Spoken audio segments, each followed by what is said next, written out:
Panger, good to see you, buddy. Game 1 of the Stanley Cup Final in the books. It was the Florida Panthers 3-0 victory. There's so many conversations, though, around this game. I was in that arena. It was very clear the Edmonton Oilers outplayed Florida. But, hey, that's got to be pretty frustrating. You come out on the losing side of this. Give the Florida Panthers and Sergei Bobrovsky credit. An unbelievable game. You were watching closely. You're the former goaltender. Tell me how awestruck you were by this performance from Sergei Bobrovsky in Game 1. Man, one of his best, and just because of the way that Edmonton can attack you, especially when Edmonton, if they're going to continue to try to go, forehand, backhand, and low, they're not going to beat him. I mean, he's got maybe the best legs in the National Hockey League. It's sealing them down tight along the posts.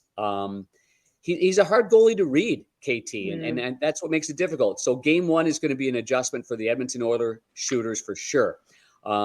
They've obviously not, they've spent a lot of time looking at him and seeing some tendencies. He's a guy that with his blocker side, Hank Lundqvist and I have talked about this a lot.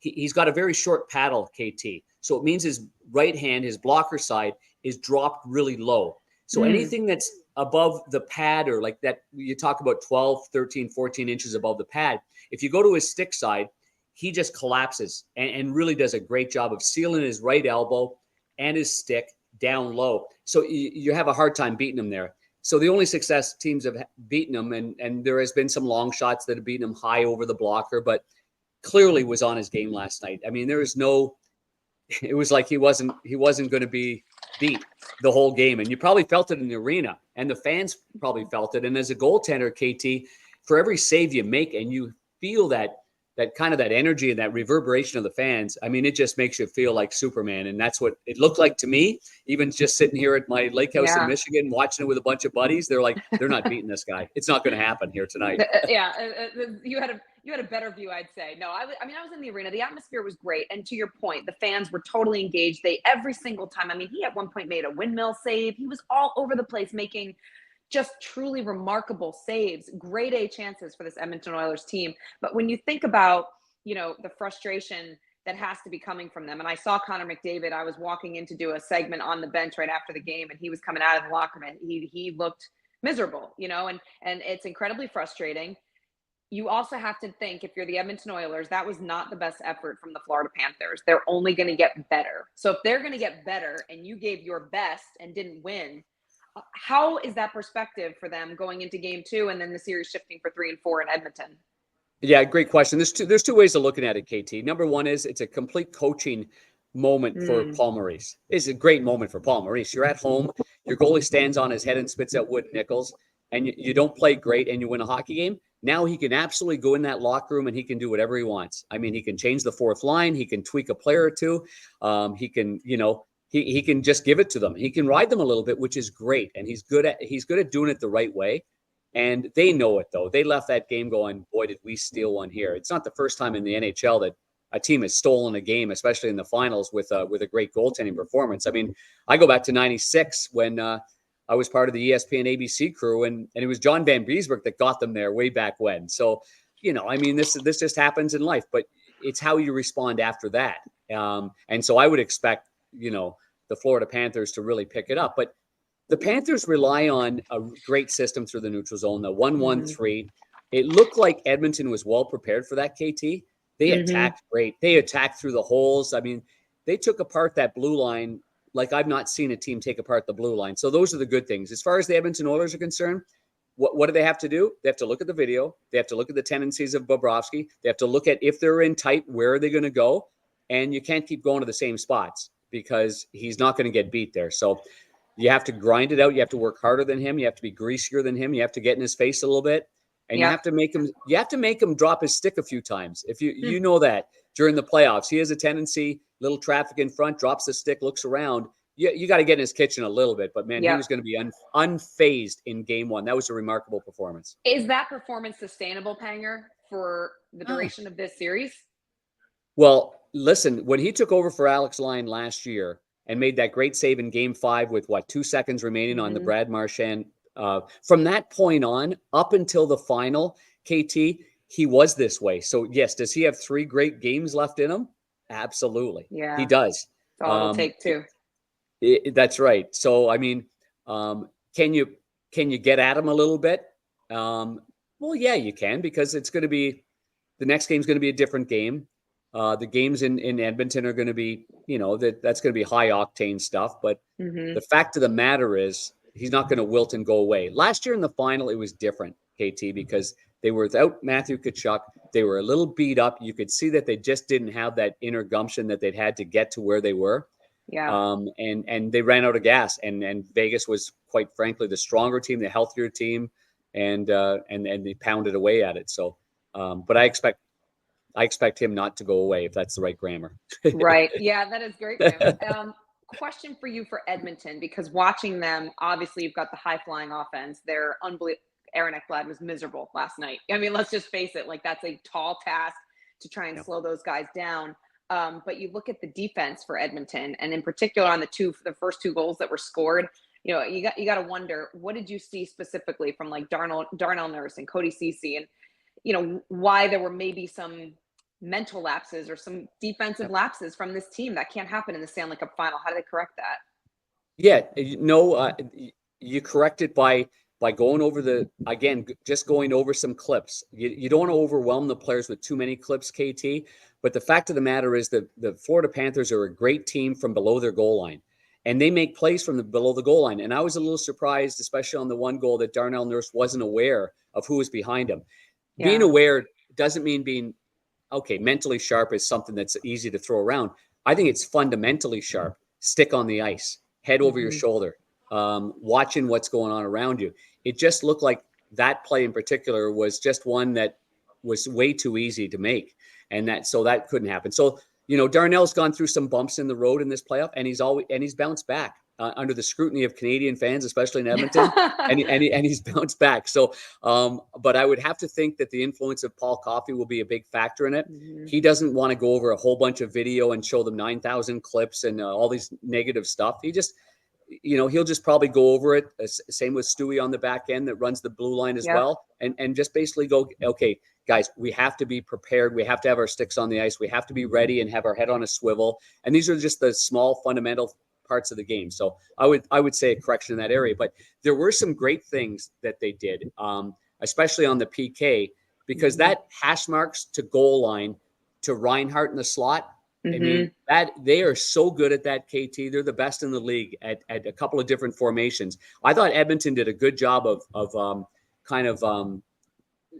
what's the word? I mean, just making sure that they force them to make another alternative play. And that's where Verhaeghe gets open on the other side, or maybe you'll see Tkachuk maybe now move to the other side, and maybe they can work a Verhaeghe one-timer, because I thought they did a pretty good job on that particular play on the defensive side of it. Yeah, and I think you can expect, you mentioned his name, but Matthew Tkachuk, I think you could probably expect a little bit more from him. We didn't, necessarily see the flash we're used to seeing from Tkachuk, but I mean, it was a very physical game on behalf of the Panthers. I think 57 hits when all was said and done, 11 of those coming from Sam Reinhart. But, they certainly imposed that style of play that they like to do. They try to bait you in with that physical play, and I thought Edmonton matched it really well. I do agree with that. Edmonton's not going to wither away. They just played a heck of a team in the Dallas Stars. I mean, they're in the Stanley Cup Finals, as you know, because they've got another layer of I don't know what it would be, handling adversity that they maybe didn't have in previous years. So they've also gone through a lot, and also I think those scrums that Florida is so good at, and that's, given the stinky leather mid and trying to get you to retaliate. And I noticed that Edmonton had their arms to their side, which is a good thing. Like, take the punch in the mouth, but don't retaliate, because that's all the ref's looking at is the old saying is initiate, don't retaliate. Yep. And so by and large, I thought they did a pretty darn good job. They were the better team in game one. They must have walked away last night going, what just happened? How did we not take advantage of some of the opportunities that we had? And that's just the bottom line. That's finishing the play. They got beat by the goaltender. There was the best player on the ice was the goaltender, and that's what beat them, in my opinion. Yeah, I mentioned the defeat that I saw in Connor McDavid's face, or just the disappointment, I would say, not defeat. But I got to tell you, I walked out with two players from Edmonton coming out of the arena, and they seem pretty confident. It's almost like they know we've got these guys. We just didn't, we didn't have it tonight. We didn't get them tonight, but we are fully capable of getting them. We know exactly what we need to do. One question for you from a lineup perspective: we see Draisaitl and McDavid separated. Do you think they should be playing together on the same line at this point? Try and kind of roll them out with a, Mm. No, I full actually, force, gale force wind, you, if you will. yeah, you know what? I think, I think Chris Knobloch is good at doing it in certain situations. Hmm. You get an ozone, you get an ozone face off an icing, double them up. But when you're on the road, I think that makes for an easier matchup for Paul Maurice, myself. I Yeah. mean, now Barkov, okay, so he's got two guys, but I think it's going to be different when they go back to Edmonton. Okay. Then Yeah. you get last change, then you double it up. But I think you have to protect yourself still on the road. And I wouldn't change very much if I'm Chris Knobloch and the Edmonton Oilers. Just me. Hmm. The only thing I would change, and he did it, and that is when you get some situations and some ozone faceoffs against a tired group, then for sure, no, 100%, you double those boys up and get them going and see if you can't get something. But other than that, I mean, really nitpicking to find out Yeah, something that I they know. didn't do well, to be honest with you. But expect them when they go back to Edmonton that there'll be more times than not, I think, that he would double up those two guys, Draisaitl and McDavid, to make sure that it's a harder matchup for the road team. All right.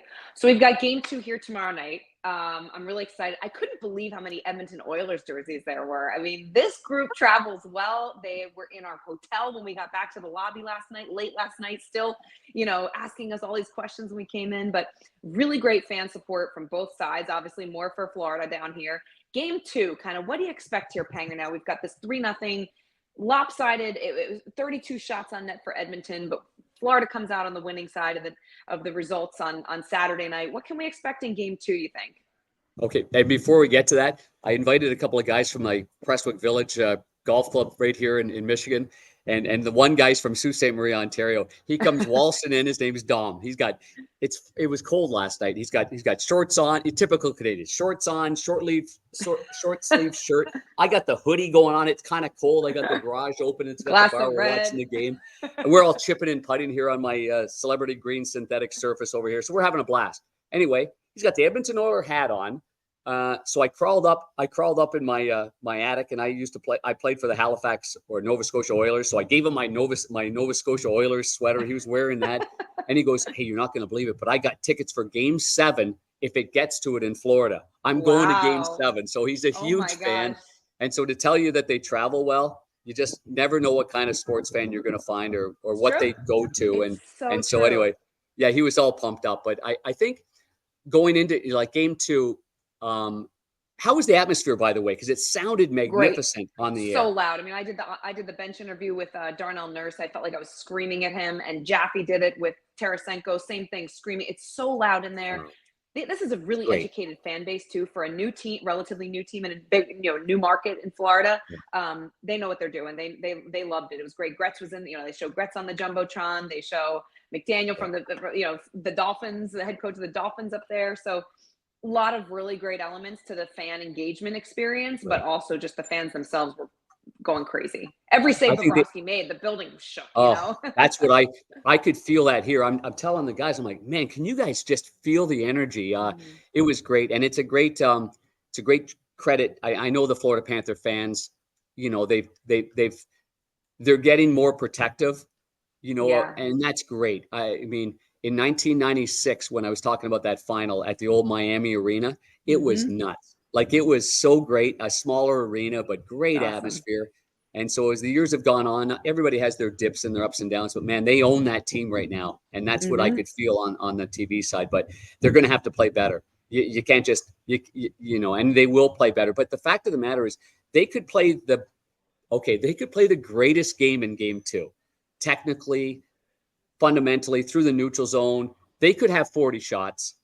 Bobrovsky could have 12 against, and they could lose 3-1. Like that's what's great about hockey. You Wow. just Yeah. don't know. But I wouldn't want to go into Game 2 with the same recipe they used for Game 1 because, I mean, there's a fine line between winning and losing that game. And if you're Edmonton and you play the exact same way, and you lose the game 2-0 or 3-1 or 2-1, you're still going back to Edmonton feeling pretty darn good about yourself. That's just me. I'm a positive guy, and I look for the good things. If you come out in Game 2 and you absolutely stink the joint out, KT, if you're the Edmonton Oilers and everything Hmm. goes wrong and you get pounded 7-1, boy, now you got some question marks going back home. But I don't Yeah. think that'll be the case. All right, we shall see. We've got game You got 2. it. Good to catch up with you, Panger, as always. And yeah, I wish I was sitting in that little den of yours watching the game, a little glass of vino, Well, chipping and putting on your celebrity greens. you're always more than welcome. I got the Miura clubs back here. Don't worry about it. We got it all Yes. covered. Okay. Love it. All All right. right, that's it for Keep up the great work. Back to you analysis. Thanks, Panger. We'll see you after game 2. Sounds great, KT. Keep up the great work. Have a good night. Thanks, Panger. You too. Yeah. Sorry, guys, my phone.